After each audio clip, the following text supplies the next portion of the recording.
you turn up in an ambulance, it's generally the worst day of their life. After I became a paramedic, then moved on to the Hazardous Area Response Team. A cement mixer truck, he'd come off the road, couldn't even see him. He was stuck inside the cab. We got to know him. We got to know his name. He was telling us about his family. And then he just stopped talking. I wanted to be in the artillery. They said, right, you haven't scored high enough for the artillery.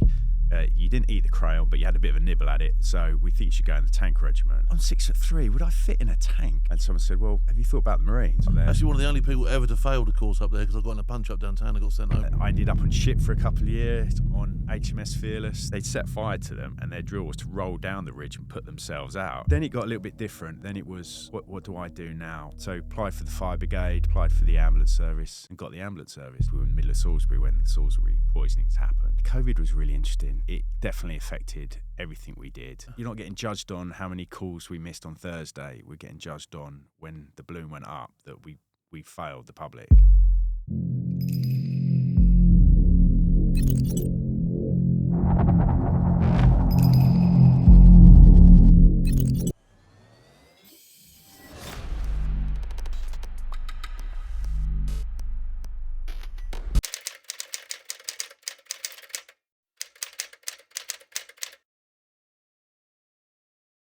It's podcast time and it's debrief time with me, Big Phil. And this week we have Gareth Williams. He's a paramedic. Let's get straight on with it. How are you, buddy? All right? Yeah, I'm good. How are you? Good. Listen, as I've just alluded to a minute ago, your name, I was expecting you to just come out all hills. Not that sounds like a Welshman at all, but there you go. No, Welsh father, Scottish mother, born and bred in England. So interesting in our house, Six Nations. So I was born in Haywards Heath in Sussex. Okay. Lived in South London up until about 12 and then moved down to the South Coast. Okay, whereabouts in South London? Purley Way. Okay, all right. So, school, any good at it? No. No, school was awful. Was it? Yeah, sort of changed schools fairly young. Moved down South Coast when I was about 11. And yeah, didn't enjoy school at all. Hence just wanted to get out of it. What did your folks do? What your folks up to? Did they stay together? Do you have a happy upbringing, stable, all that sort of stuff? Mum and Dad divorced, which is pretty common. That's pretty normal nowadays. Yeah, there's nothing, no shakes there. No, Dad was he was really clever. So I don't know what happened to me. He had degrees, spoke languages. My mum was an air hostess when they met. Okay. And yeah, he passed on none of the brain cells to me, and I left school with one GCSE in PE, which was... That was it. Well, you one GCSE more than I got a cycle proficiency, I think that was my limit. I think I might fail I took that twice. So, happy childhood, though. Who did you stay with, mum or dad? Stay with mum. Okay. And, the divorce didn't really affect me. You hear lots of people affected by divorce, and it can affect people for sure, but it didn't really affect me. We moved down to the South Coast to be near my mum's brother. Whereabouts? Bognor Regis. Yeah, I know Bognor, yeah. Nice down there. Bright lights, big city. Yeah. It was a quiet place. And it was all right. My childhood was good. I had a good set of friends. Too good, you might argue, because schoolwork came very much second, hence the one GCSE. Yeah. Did you do anything outside of school? Did you play football or cadets or anything like that? Rugby was my passion. Okay. Rugby was my passion. That was my core group of friends was rugby. The rugby club was where I hung out. And my dad was a keen rugby player. He played to a really decent level. Okay. When he was at university, he studied French, so he went to France for a year of his university. Wow. And studied there and ended up playing at really What did he do? What was his job? He was in marketing, so he worked for Philips. Him and my mum moved out to Holland when they were in their start of their marriage. Because he spoke Flemish as well as French. He proper was. You need a brain the size of a small planet to understand that, wouldn't you? Yeah, I struggle to speak English, so I'm still at a loss where these brain cells went. Yeah.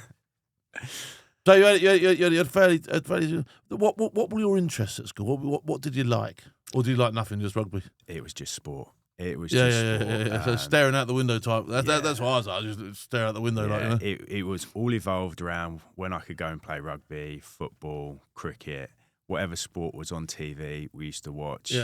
During summer holidays, we'd go down to the cricket ground and play cricket. During the winter, we'd be at the rugby club kicking the ball around, watching the first team play, etc. It was all sport. Playing football.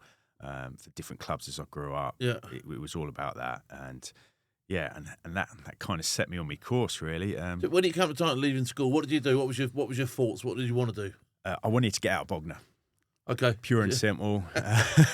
I sort of stayed on a year after school to do a bit of nothing really. I did a module in first aid. I did tried my hand at bricklaying, painting and decorating courses, but I just wanted to get out of Bognor. I wanted a fresh start, and so I applied to join the army. Okay. And I thought, I'm gonna, I'm a boy. I've always been in like the military stuff. I used to play soldiers when I was a kid. Yeah. I'm going to join the army. So I went down to the Army Careers Office in Chichester, and they almost bit my hand off. We'll take you. And they said, what do you want to do? We did the entrance exam, which was interesting. The old bubble test thing. That's it. It's a multiple choice. I mean, if you can mess that up, do you know what I mean? Guess where the ball's going over the wall and all this sort of business. And contrary to popular belief, I didn't eat the crayon, so the crayon was safe. And there was no spelling test. Question number one, name. Yeah, I've got that one. I'm all right. I'm in the park. Yeah. So they offered me a few roles. I wanted to be in the artillery. That was, I want to join the Royal Artillery. That looks the way ahead for me. And I don't think I scored high enough on it. And at the time, the drive was to get people into tank regiments. And they said, right, you haven't scored high enough for the artillery.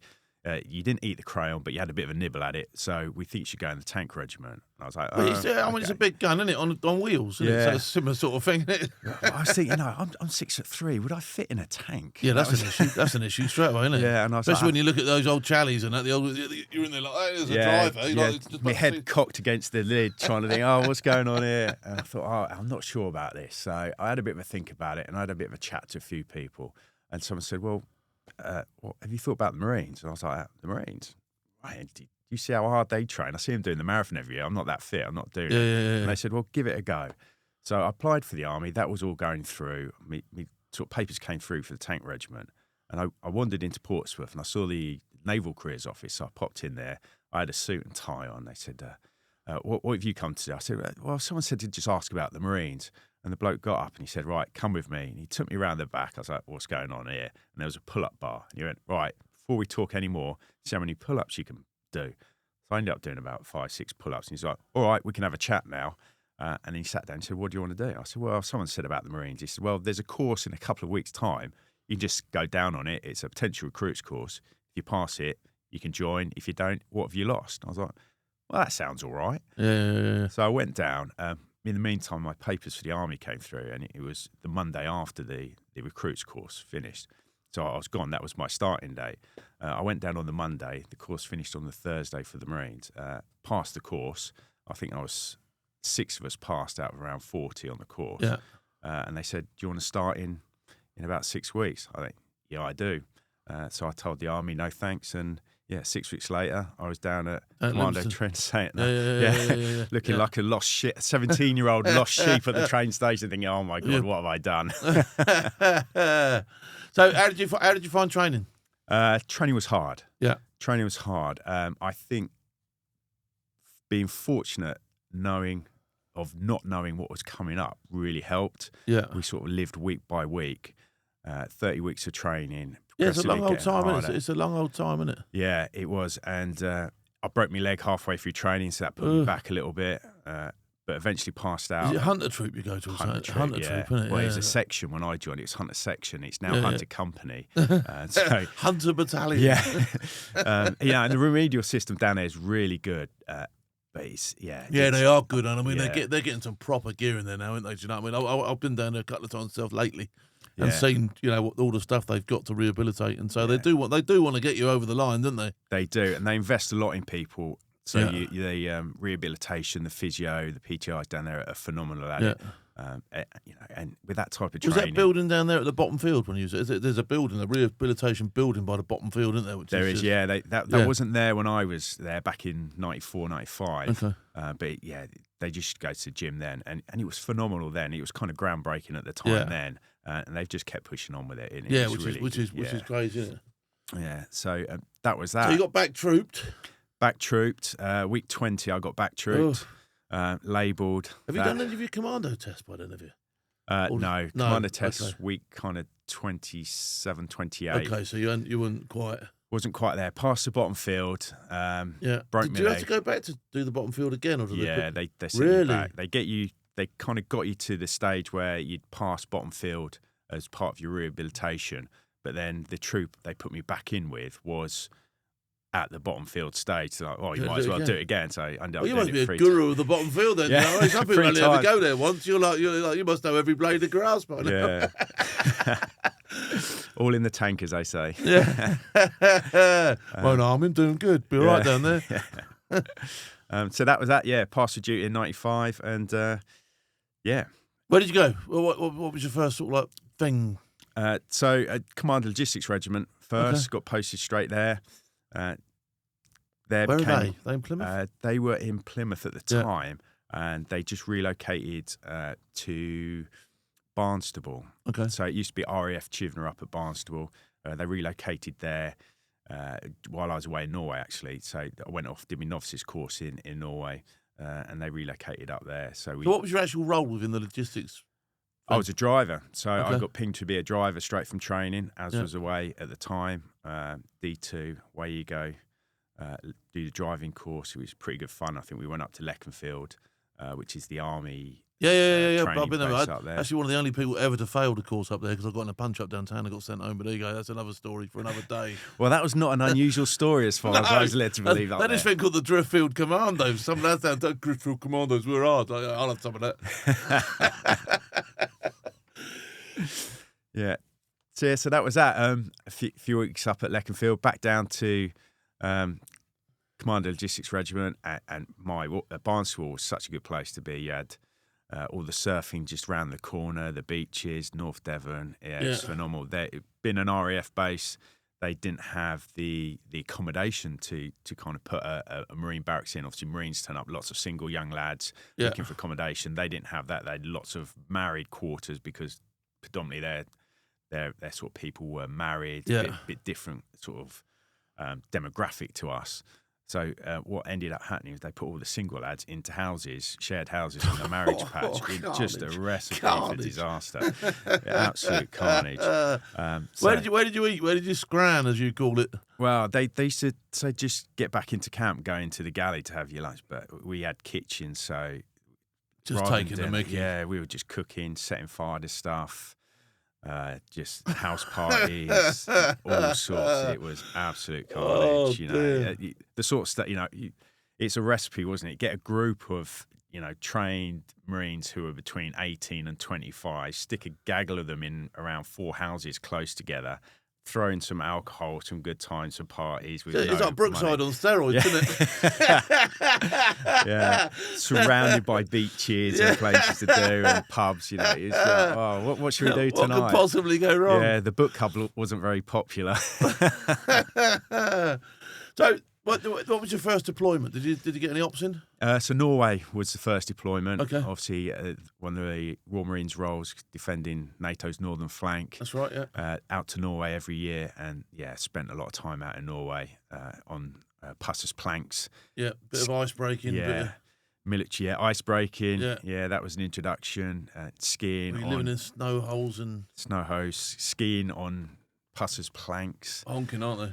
Oh, you realise how bad they are when you get a pair of civvy skis and these are amazing. Not like these 2 planks I've got out in Norway. I mean, the kit's changed now. Obviously, in the years it's developed and it's really good. But back then it was interesting. And it was interesting talking to older members who'd been in sort of 10, 15 years when I was only in a year or two. They were saying when they first went to Norway, they didn't get any extra kit. It was just a different environment. Jumper heavy wool. Yeah, jersey wool heavy, there you go. Just wear 2 of them, you'll be all right.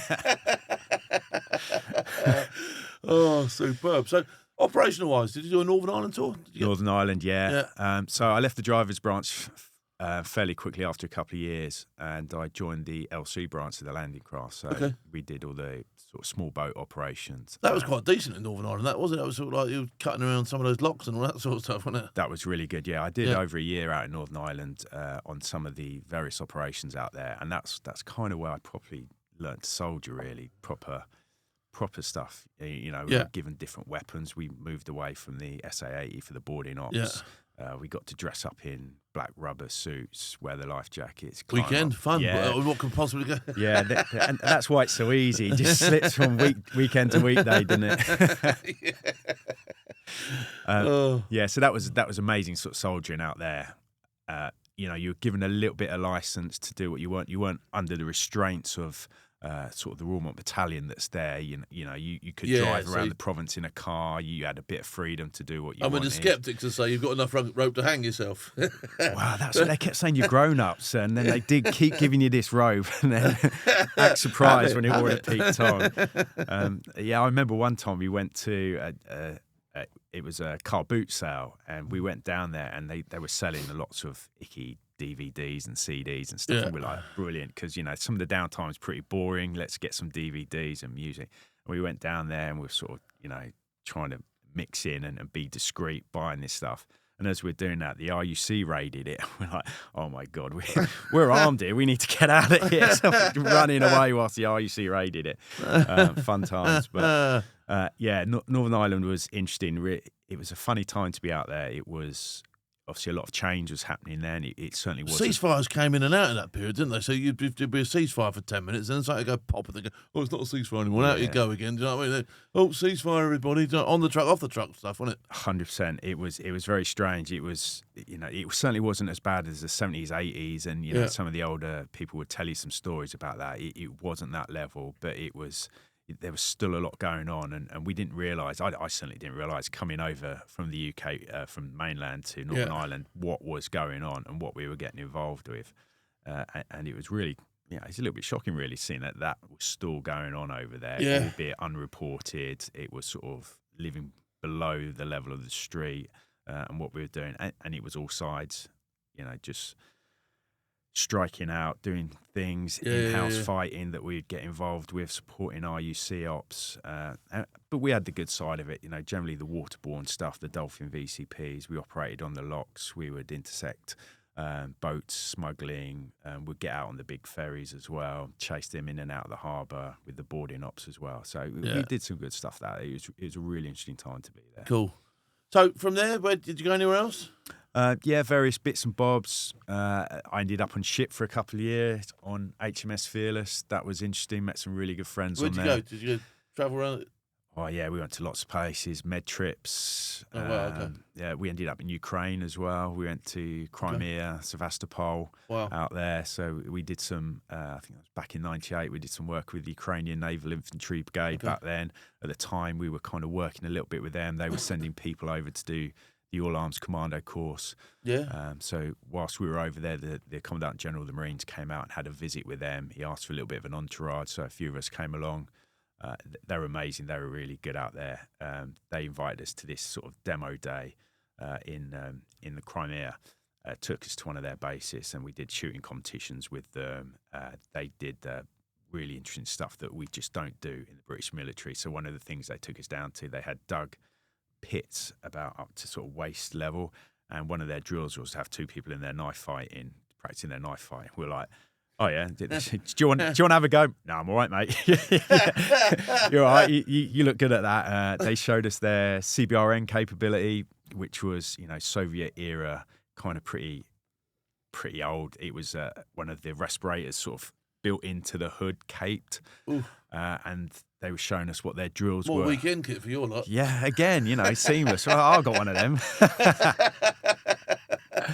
But yeah, they would show us their drills, and one of their drills was what to do if you get set on fire. Well, I think, I'm not sure when I get set on fire, but yeah, to demonstrate this, they had 4 lads on top of this sort of little ridge.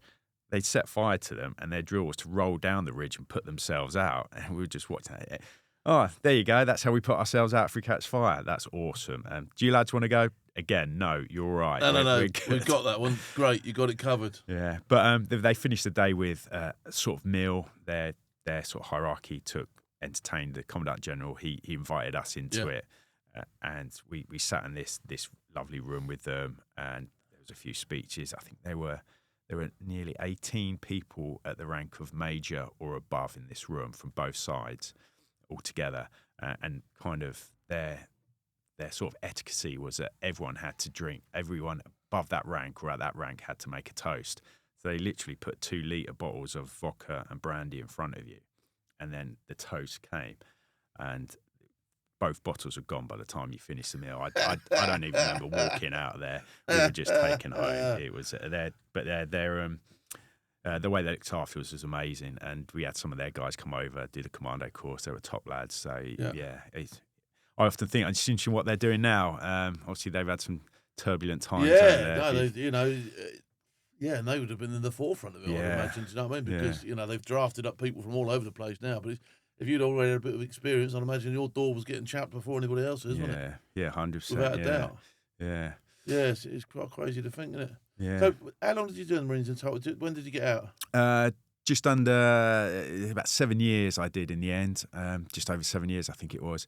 And I left because I used to play rugby in the Marines as well. So I played for the Royal Marines as a corps, and also the Navy. I played under 21 level for the combined services. One of the quicker ones down the side, I take it. I was one of still got my ears. Not propping. Still got my ears and my nose is straight. So I was in the centres or wing or fullback. And was privileged enough to play at Twickenham in '97 for the combined service and Navy teams. So that was a big privilege. Yeah, that must have been cool. I've only ever been there on the lash. Yeah, well, I've been quite a few times on the lash, but I've only made it into the stadium a couple of times. Seems to be the norm. But I was big rugby. Rugby league started at that time as well. Right. So there was, I was a bit of a tracksuit commando really. I was playing rugby union in the winter, rugby league for the Marines and the Navy in the summer.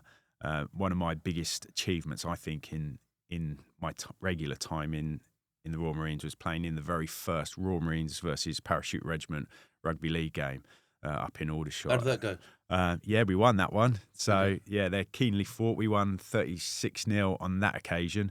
But that's a keenly fought fixture. It's not for the faint-hearted. Yeah, absolutely, that's a really good fixture. If you ever get a chance to see that, I mean, the lads are really good standard now when they play each other. It does depend on who's deployed and who's where sometimes. And sometimes who's in the chair as well, what they'll let go and what they'll, you know what I mean? But 100%, I can see that'd be a nice one to go and watch. Yeah, that's a good fixture if you ever get a chance. Yeah, very competitive, not for the faint-hearted. There's not a backward step taken in that one. But so that was a good thing for me. So and then with that rugby contact, I was kind of got an offer to play sort of semi-pro rugby out in Australia. So I took that. I thought, now's the time to do it. Don't want to get in the pension trap. It's a good time to leave. There's not much going on. And I headed off to Australia for a year and played sort of semi-pro rugby out there, which was amazing. Enjoyed it? Loved it. Didn't want to come back. Unfortunately, had a few visa issues. Because they love their rugby over there, don't they? They're proper, they are egg chasing supreme, aren't they? So they love it, don't they? They do, and they just looked after me superbly. So the first club I went to was in Byron Bay, which was pretty much a holiday town, and they sort of said, "Well, come and stay with us." And I said, "Well, it's a decent level, but there's better levels to go to. I'm probably going to move on." And he said, "Well, we'll pay you $250 a game." I was like, wow. Or I stayed for a couple of games, stayed for it was just the end part of the season, stayed there, then headed out into the country off to a place called Forbes and played sort of representative rugby for the latest districts around there, which was really good. Is there a drinking culture with it over there like there is over here, or is it sort of like pretty much you play your game, it's a bit more? No, there's definitely a drinking culture over there, yeah. Obviously, I didn't participate much. No. Professional man, me. It was very much part of the game. And it was really good. The bloke who owned the rugby team, or ran the rugby team, in Byron, he owned 2 bars in town, so the clubhouse was one of his bars. Loved it, and he looked after us. He got us a job in town, and just looked after us, got us accommodation, and then he sort of said, where you going home now? I said, we live like 2 houses away from the pub, and he said, well, I'll give you a taxi fare, and he gave me $250 for a taxi fare home. Brilliant, thank you very much. Wow. See you next week. Yep, I'll be here next week. So it was kind of nice, and it was good to get away after the time in the Corps. It's kind of good to do something definitely. different. So you spend a year over there. You come back to the UK. What do you do then? Where do you move on to then? Then it got a little bit different. Then it was, well, what do I do now? A couple of mates from the Marines picked me up from the airport, and they said, don't come back. Go out and go and explore some stuff now. You've really got a chance to go and develop yourself. And I struggled. I struggled. It was different coming back with not having that security of the job, not having that. You know, I had all my rugby friends, obviously, and you know, I very quickly slipped back into life at the rugby club, playing rugby, drinking. And then I got a job just labouring, but yeah, I just felt a little bit lost. You know, it was, you know, what am I doing in my life? I'm mid-20s. I'm in the prime of my life, and I haven't really got a career now. I've kind of blown that. That's over. What do I do? So I joined the reserves. Joined the Royal Marines Reserves. Got sort of rubber daggers. Yeah, rubber daggers. Keep your hand in. Join that. Still going strong with that, and you know that really helped. Seeing like-minded people again, a few familiar faces. I think it does, and I've always said I'm always in favour of things that keep guys a hand in. And it's one thing I do probably wish I'd done when I got out. Do you know what I mean? Just kept a hand in. It's almost a handrail, isn't it? You're out, but you can dip back in a little bit. You know? Yeah, it was 100%, and it kind of not stopped me going off the rails, but it kind of steadied me at the time. You know, that was some of that security was kind of back there in your life. Yeah. You know, it's something familiar, something, you know, you could turn to if you needed to. And that was really good. So I kept doing that. I kind of, you know, where am I doing my career? Started getting a few contacts through the Marines, got out onto the sort of private security circuit that was kind of kicking up at the time. Yeah. Where did you go? Anti-piracy, or did you do the Iraq-Afghanistan thing? I did the Iraq thing and Yemen. Went out to Yemen first. Okay. So they had just had the USS Cole, I believe it was, that was hit by the boat. So that was around that area. So we went out to Yemen to support the Yemen army in their amphibious ops protecting shipping around the areas, primarily around the oil companies. That's where the money was. Yeah, and so I did that for a little while. Yemen was interesting. Then out to Baghdad in 2003, and that was part of Operation Restore Iraqi Electricity. So we was out there for a bit, and yeah, that was interesting. That was interesting. It kind of almost reverted me back because it was like being in the military. Just with who was you working for? A company called HART. I know HART. Yeah. I know HART. Yeah. So it was all good. The people were brilliant, but you just felt you were out on your own a lot, and that's the way, isn't it? Yeah. I mean, I always say to people, I used to let my missus know where I was going. I go, you can't tell me. I said, well, she's the only one who cares. You know what I mean? I might as well book out through her because she's the only one who's going to pick a phone up if I don't come home. Do you know what I mean? Yeah, 100%. And it definitely felt like that. It was really good. The money was really good, and obviously the bottom kind of fell out of it for most people after a while. Well, I think what happened is that the marketplace got saturated and so many people got out of the army that the employers realised that they could push the price down because guys had all got out, pop star wages, massive mortgage, brand new car, load of bling, and now you got to pay for it. Yeah. So you work for nothing now, aren't you? Do you know what I mean? So I think that's what killed it off for me. Yeah, and you know, at the time I was running the boat troop in the reserves, and when the anti-piracy thing kicked off, it just decimated the troop. The lads just went because the money was so good. Massive companies, weren't there? PVI and all those sorts of people. They just cleaned up, didn't they? Yeah, PVI definitely. They took so many of our, you know, and you can't stop them. These lads are going away earning good money, and good luck to them. But not many of them came back. They obviously came back, but they didn't come back to the reserves. They kind of left that, which was disappointing to see, and it just left a bit of hole for us. But you get over it. The wheel keeps turning. And yeah, it was good out there. So that was kind of the end of that. I came back with a bit of money in my pocket, got offered to go back out, and yeah, just didn't feel that was what I wanted to do. No. So applied for the fire brigade, applied for the ambulance service, and got the ambulance service. Okay. Which was fantastic. I'd always been kind of interested in. What was the training like for that? So I had to start at the bottom. So I had to go to patient transport service, so essentially driving people around to hospital appointments. So I did a 4-week course for that. Did that. What was the pay like with that? Pay was awful. Really? Yeah. So you had a bit of a buffer though in the bank, presumably, from the circuit type stuff you were doing. Well, I think I had. Or did you rock star it? Yeah, I think I've drank it. Left. Yeah, I rock starred it. I like a brand new pair of telemark boots that I'd never used. How much are they? About £500. We'd never used them. Ended up selling them on eBay 4 years later for 50 quid. It just made these impulse purchases. So yeah, the money quickly went. Luckily, I bought a house with a couple of other rugby lads, so we did make a little bit of investment with it. Yeah.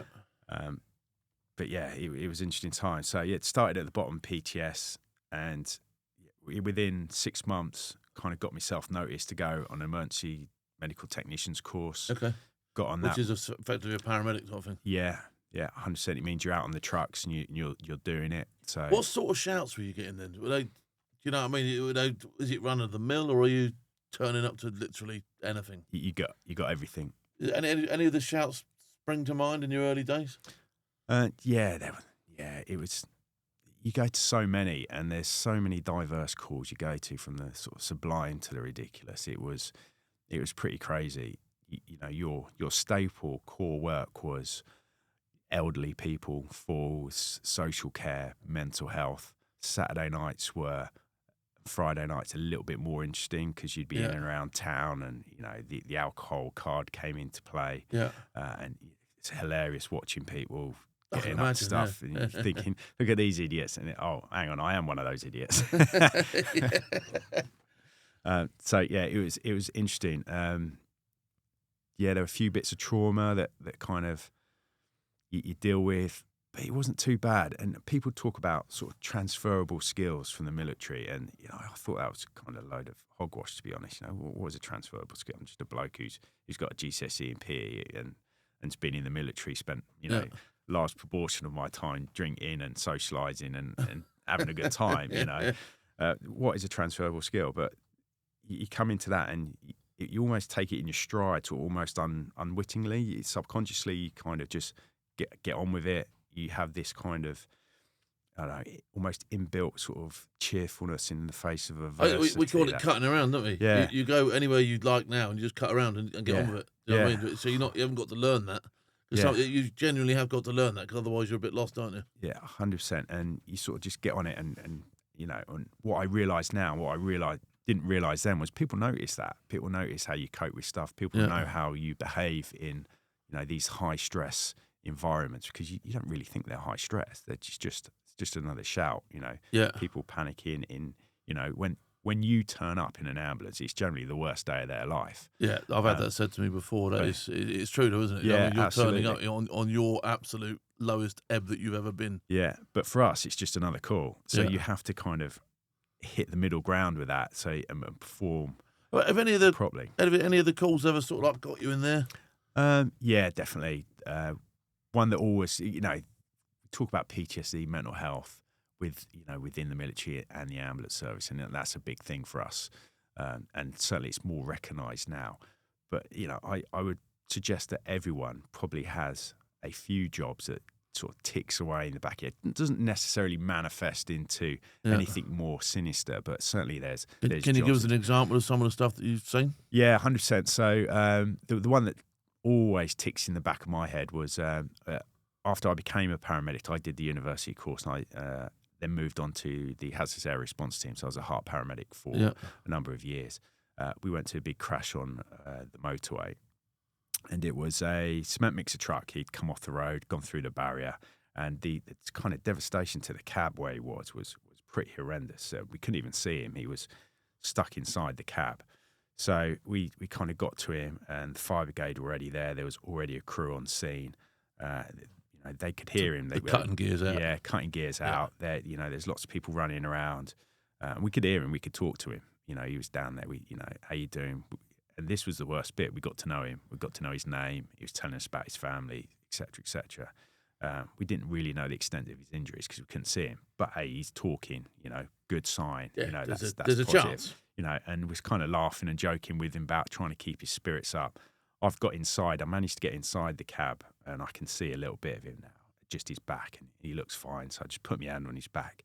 You're right, we're here now. It's not going to be long. And the extraction took about an hour, because as we were cutting something, or as the fire brigade were cutting something else would move, and he'd say, that hurts, stop. So there, the fire and rescue service were unbelievable in the way there to do it.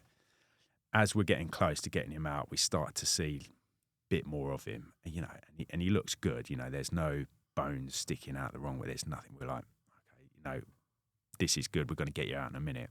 And then he just stopped talking, and then we sort of called his name out.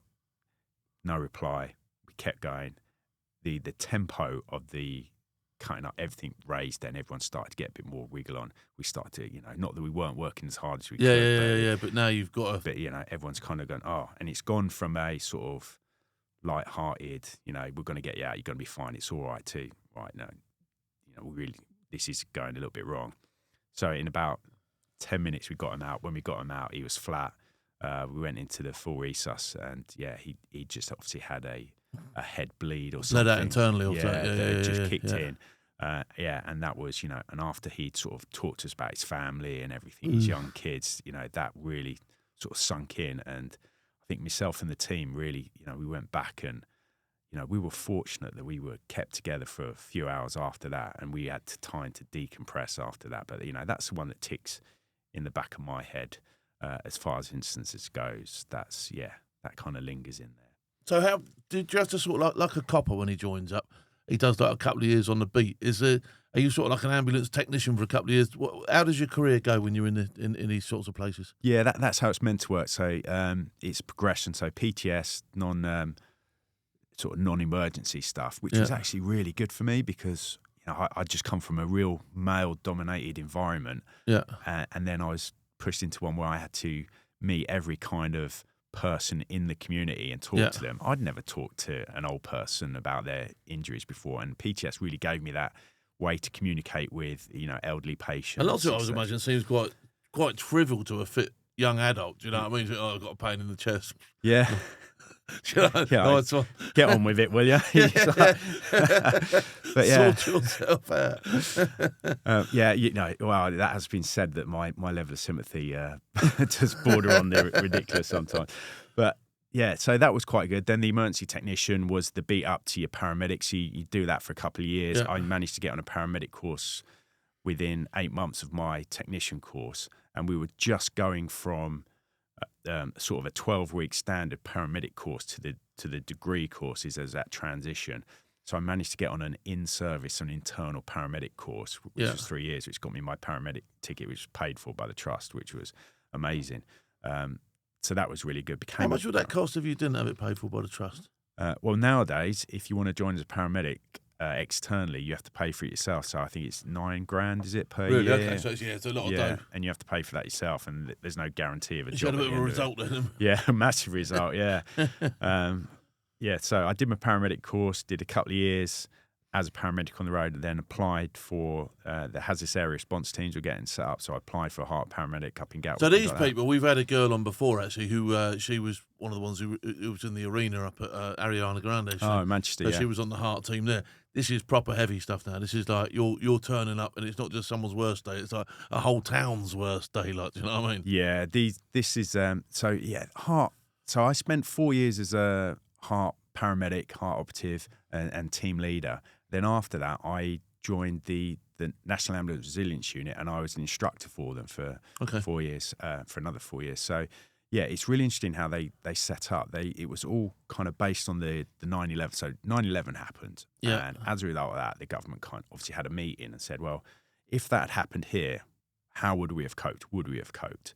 Yeah. And it doesn't take the brains and hearts to think, we wouldn't have coped with that. How would we? What would our response have been like today? It would have been pretty poor. You can already see there would probably been deaths that would have occurred because we didn't have the right equipment.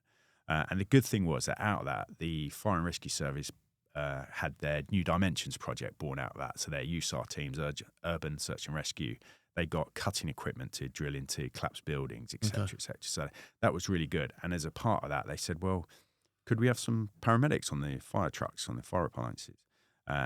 With governance, medical governance, and the problem of training, it was just a bit of it's not really going to work. So they developed a program called, what was it called? It's called Hot Zone Working, which is about delivering clinical care into these hot zones where traditionally paramedics or ambulance staff didn't go. So that kind of was up and running, but it died a death. No one's interested.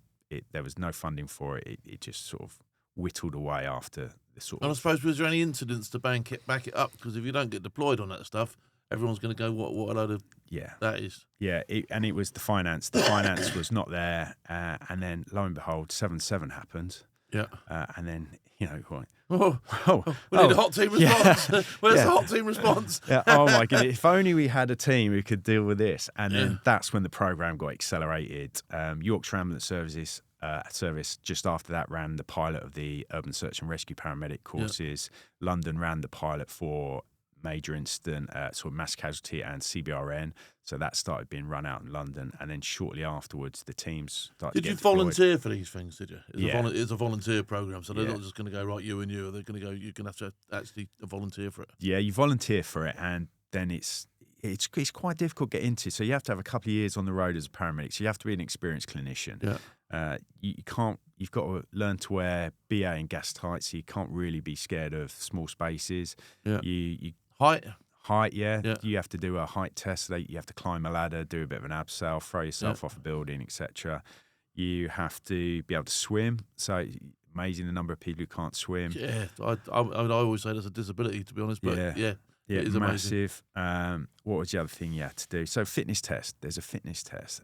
You know, from a military background, you think fitness test every 4 weeks in the bag. The ambulance service never had a fitness test. So all of a sudden introducing a fitness test, the ambulance service was like, oh my God, what have you done? you get a fitness test. You know, what? A bleep test? What? So that was introduced. So it became quite difficult to get into. It was quite niche. And it was a different way of working rather than just getting on an ambulance. Do they pay him anymore? No, he didn't get paid anything extra. No, so it's sort of like you're going to put a lot of effort. That's a major thing. You know, you're going to put a lot of effort in to be there. Yeah. Compared with some of those people that haven't done any of that sort of stuff, and for no reward really, other than you're going to get an Allier job. Yeah, and well, in our view, some people might even see it as Alley, like, you know what I mean? Well, it's all about the Allierness, isn't it? It's all about... Of course it is. That's what's really saving lives, kids. Yeah, you know, we didn't save you, but I look good. It was, you know, in some cases, most cases, it was probably you were disadvantaged financially because the bases were told where to be. So they were based around model response sites within your trust. So I worked for South East Coast Ambulance, so the area was Gatwick Airport. That was a model response site, so we had to be located near there. So I was based in Bognor, so that meant I have to travel to Gatwick every day rather than Bognor Ambulance Station, which was 10 minutes away. So straight away, you know, it's an hour and a half to work every day, an hour and a half back for me after a 12-hour shift. So you were slightly disadvantaged, if anything.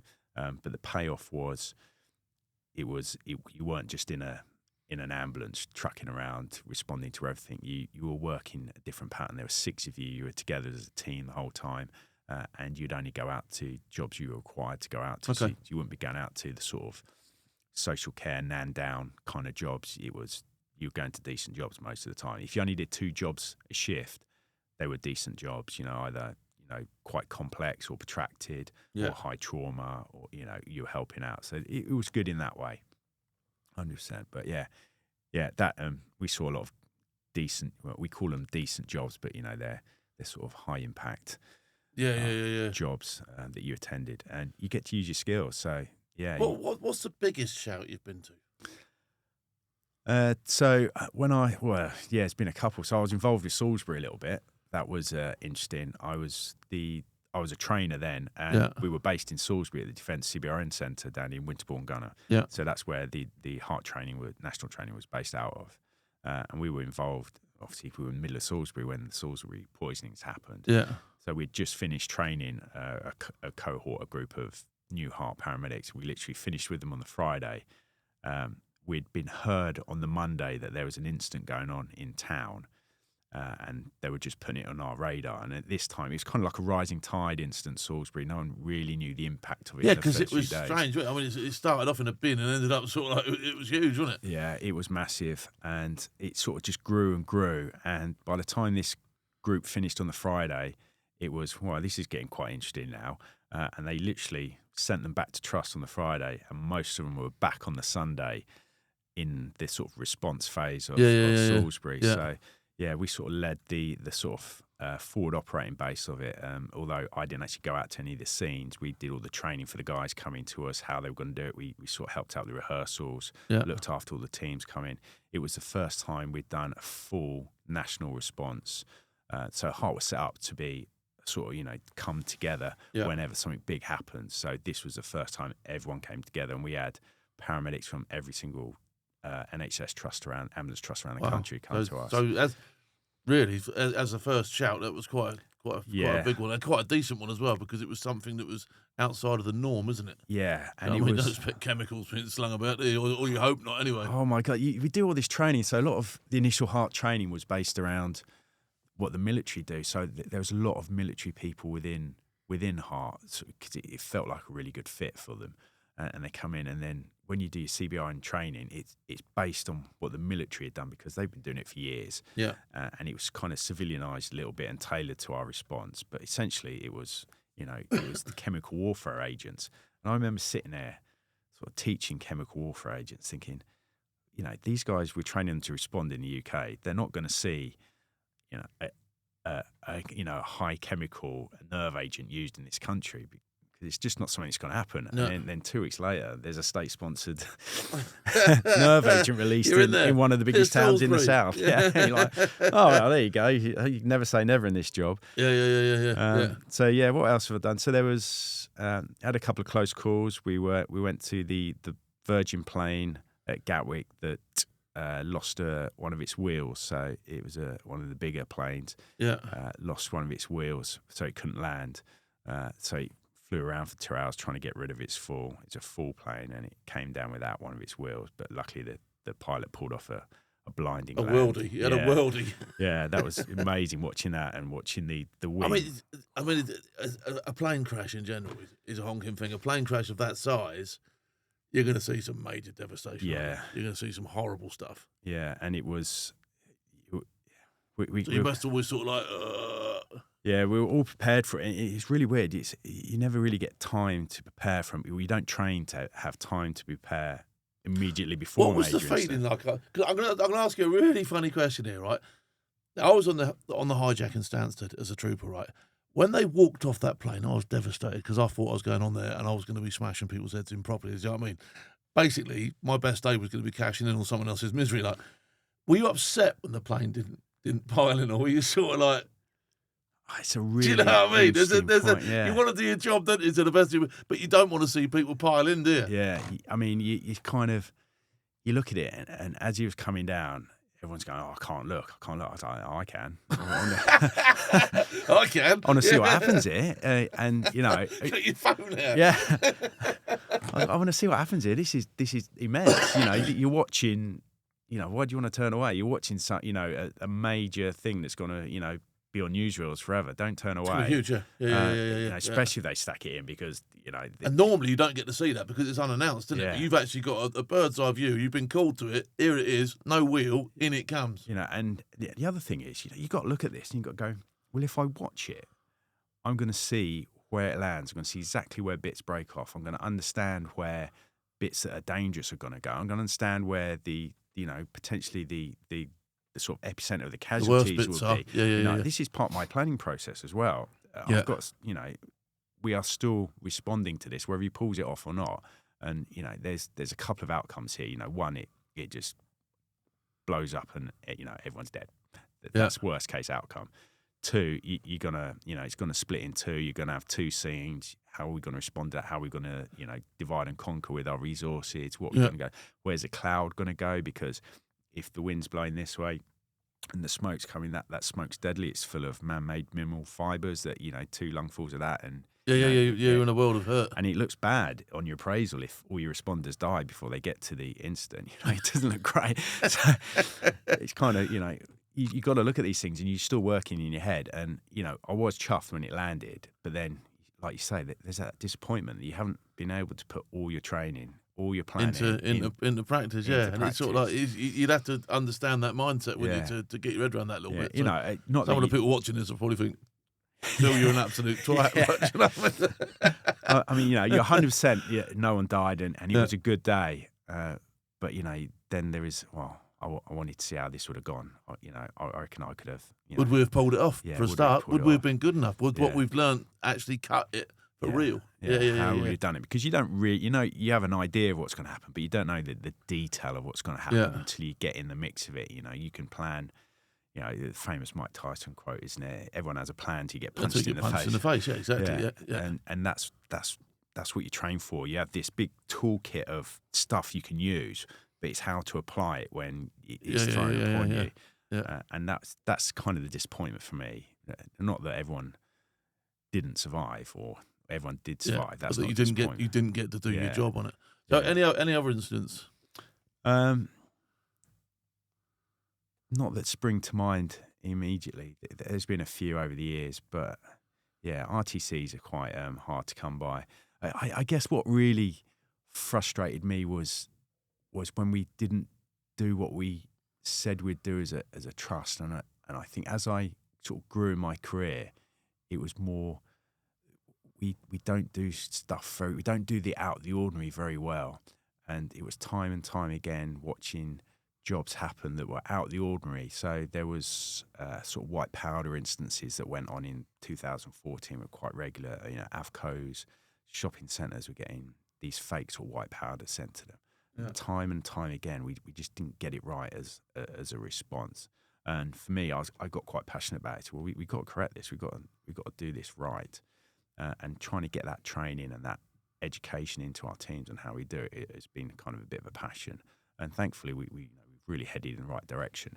And when you look at things like Manchester, where we did not get that right as an ambulance service, as a response, not just an ambulance service. It's trying to sort of.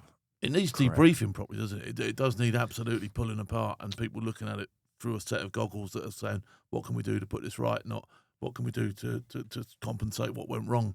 Yeah. You know what I mean? Yeah. What can we do? Not just to tick an audit or an inspection to say we've got a plan, but actually trial that plan. Yeah, how can we make a proper difference here and get it right? And do it right. And so that everyone knows who turns up at that, because who's going to go to a major incident? Your normal road crew will, potentially see if they do 40 years on the road, they might see one major incident if they're lucky.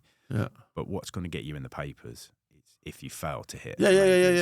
Get it wrong once, and that's it. Get it right 1,000 times, no one cares. Yeah. Get it wrong once, everyone wants to know, don't they? And you get tired with it. You're not getting judged on how many calls we missed on Thursday. We're getting judged on when the balloon went up that we failed the public. That's kind of a big passion of mine, making sure we get that right and having that insight into HART and the sort of. So your job now, what do you do now? So I just moved out of the training manager of HART, so I ran their training for a little while, and now I've just moved back into operations. Okay. So the ambulance service down at Tangmere, I help run that operation, that make ready centre down there. So you're in a good position now, really, to make change. Yeah, and debrief all the stuff that's going on. Yeah, and it's a big thing. So leadership in the ambulance service is a big thing. How we've been silent partners to the fire and rescue service and the police for a long time. Yeah, as far as command went around instances. So helping build that, helping our response to out of the ordinary stuff. So the counter-terrorist stuff, the firearms, how we respond to firearms incident is key. We see that, or the sort of stabbings you see. There's a lot of that now, isn't there, as well? Stabbings especially. I mean, it's not even a stab anymore. It's like a blade that big coming out and chopping someone's tricep off, and it's ridiculous, isn't it? Yeah, it's a thing now. And we have paramedics in body armour, and we have paramedics with body cams and everything. So we have to have a response to this, and we all have to know it, and we all have to respond to it correctly, because when it does happen, the public need to be assured that we can do this properly, not just turn up and make it worse. So, how much emphasis is put on training? Because obviously, when you've got an operational role full time, it's very difficult to lift people off and get them trained all the time, isn't it? Especially when you need them. I mean, I'm taking it you're not fully staffed all the time, or have you got loads of pods? There's been a couple of projects that have got people out there. So there's the SORT project, which is supporting HART. So you've got the Hazardous Area Response Team. They're only 6, so we have 2 teams in our trust, one at Channel Tunnel, one at Gatwick. Yeah. But that's only 12 staff across Kent, Surrey, Sussex, and a bit of North Hampshire. You're covering 24/7, aren't you? Yeah. So we were. Would you ever get deployed on a normal shout if everyone else was busy? Yeah. Okay, so you are re-rollable. Yeah. So we have to be very careful with that. You have to still have 24/7 cover of these model response sites. You have to have the availability. Yeah. But when you're at your highest surge level, when you've got so many calls outstanding, it is something we can look at potentially getting support operations in various different ways. So it is definitely, because the amount of calls we get is immense as a trust, and it's not just our ambulance service. It's obviously hospitals are busy. How did COVID impact all that sort of stuff? Because obviously, slap bang in the middle in a job that's hard enough anyway. All of a sudden, everybody's now got a mask on their face, and you can't do it this way. You got to do it that way, and everything's being rewritten, and everybody's trying to do stuff differently. How did you find that? Yeah, COVID was really interesting. It definitely affected everything we did. It changed the way we worked massively. I was still an instructor down at Salisbury when COVID first started, so we got our training stopped. We got re-rolled, and I was sent up to the NEC to help set up the Nightingale up there. So we were part of the ambulance team that helped set that up. I mean, thankfully, it was never used. It was. Neither was the one in London, was it? That never had nobody through it either. No, thankfully, I mean, it was just, the scale of that was what was just horrendous. They basically had 500 hospital beds set up, good to go within 8 days in the NEC. Well, the money spent on that alone must have been phenomenal. Yeah, it was phenomenal. I dread to think how much it was. Obviously, we were only a little bit of a small part of that. Yeah. The military came in and coordinated that with the various local university hospitals around the area. But it was just immense. Just immense. I dread to think how much money went on that. And thankfully... Is there any repercussions from COVID that you're still coming to terms with now, or are you pretty much out of the woods and progressing forward with your stuff? I think we're progressing forward now. Yeah. There's a few issues. Long COVID affected some of us, some of our staff rather. Yeah. So we're still sort of supporting them through that because they were patient-facing at the time. So that's kind of a thing that's still going on. But I guess we're out of it now. But you was front of the queue for all your vaccinations and all that sort of stuff. Yeah. Do you know what I mean? So you were pretty well sort of like... Yeah, that was a good thing about it. It really was good in that way. And, how people responded to the NHS was phenomenal. I mean, during that period, I was never more than 400 metres away from a free latte. It was fantastic. just go out of their way to help you. And it was so kind to see. We used to get people send pizzas to us on station. Just an average person would send us pizzas. And we were guilty about it because, we're working, we're still able to work and provide for our families. There's people out there who haven't been able to get to work. It was a tough worse. time across the board, wasn't it, for everybody, I think.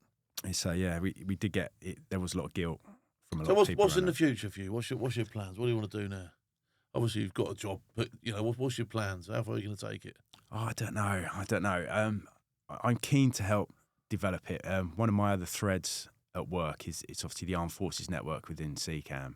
How we support veterans, reservists, and what we call allies, people who are affiliated to the forces, and that's a really big thing. The trust have been really supportive in setting up this network, which I'm chair of, and we've managed to push out lots of things. We've pushed out the Forces Connect app on the trust iPad, so every clinician has an iPad. And it's a signposting tool for, we see people in the community all the time. There's lots of veterans out there, and this is a way of, signposting them to one of the so many organisations that are out there to help support them. Connecting with veterans hubs locally. So we're in with Crimson Farm. We help support them locally to where I am in Tangmere. Yeah, and just supporting that. That's kind of a passion of mine alongside the job at the moment. Yeah. And then continue to lead in or continue developing the command and leadership around our specialist response is another passion. Yeah. We're kind of heading in the right direction with that. We've still got a way to go. I don't think until we're tested properly we'll know exactly where we are. But, that's a passion, and just trying to keep my little tiny section of the ambulance service on its feet and delivering what we do. There's big change coming up. Our trust is really proactive in looking at the changes. Yeah, we're not going to get any money. There's no money. There's no money anywhere at the moment. There's no money anywhere for anybody. Do you know what I mean? So it don't surprise me at all. So we've just got to juggle. Everybody's trying to sip out the same cup as well, aren't they? Do you know what I mean? So ridiculous. So we just got to do that. I mean, if anything, we're working at a loss. So we get the same. The trust gets the same amount of money for the last 3-4 years. But actually, everything else has gone up. So it's a loss. No, 100%. And we've got to figure out a way of meeting demand with a population that's growing still, with no extra ambulances, no extra staff, nothing. So we've got to figure that problem out. There's lots of suggestions on the table. Yeah. And there's lots of good stuff about how we we need to change. We need to re-roll ourselves and develop into something different. Yeah. So that's progressing forward, the trust and the strategy. You're not going to have nothing to do for a while, are you? Yeah, you don't get a day off. It's Listen, it's been fascinating having you on here. I've certainly learned a load of stuff that I didn't know. It's been great talking to you. I think you're a decent bloke, and you're doing some fine stuff for the community at large and for the veteran community as well, which is obviously. We hope you become a friend of our community here at Force Radio. Thanks for coming on board. brilliant. Thanks, All right. Phil. Cheers, buddy. All right. Cheers. Nice one.